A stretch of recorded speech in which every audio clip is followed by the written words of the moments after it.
Nah, kenapa kemudian sekarang ada Yahudi, ada Kristen, ada Islam, dan ada yang lain? Ada 3 agama besar di dunia ini yang sering kita sebut.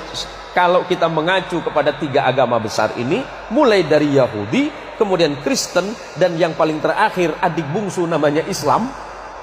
Kenapa penyebutan nama Tuhannya nyaris sama? Yahudi menyebutnya sebagai El, karena Ibrahim.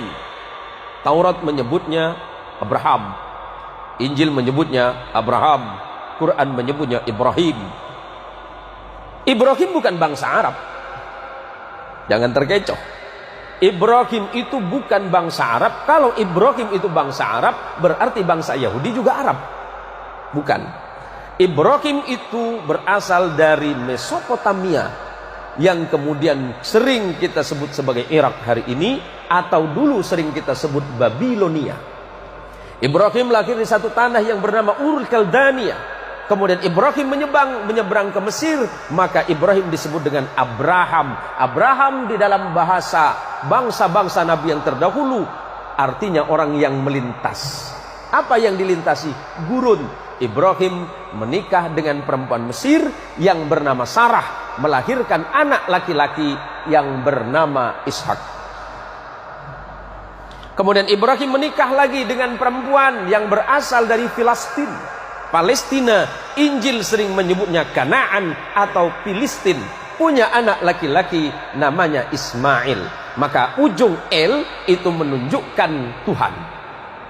Kalau ada nama Daniel, Samuel, yang LLLL itu berarti Tuhan di dalam bahasa Ibrani.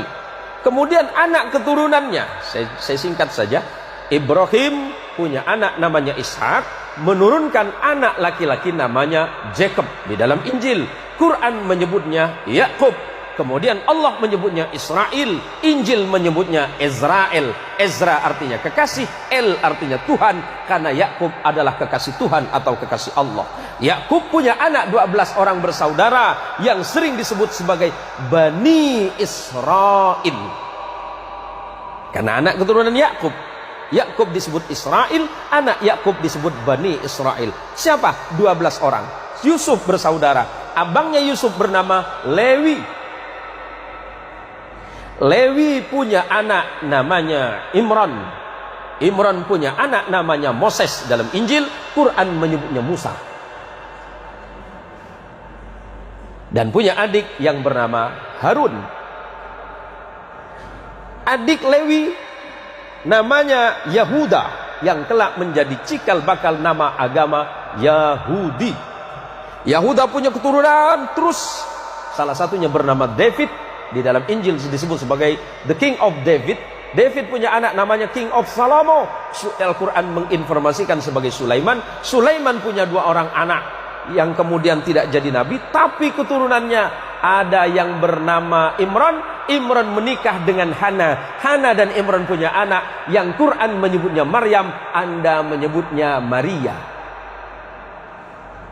Maria punya anak namanya, Al-Quran menyebut Isa bin Maryam, dan Anda menyebutnya the Jesus of Christ. Sederhana, Pak. Kenapa berbeda? Itu masalah iman saja.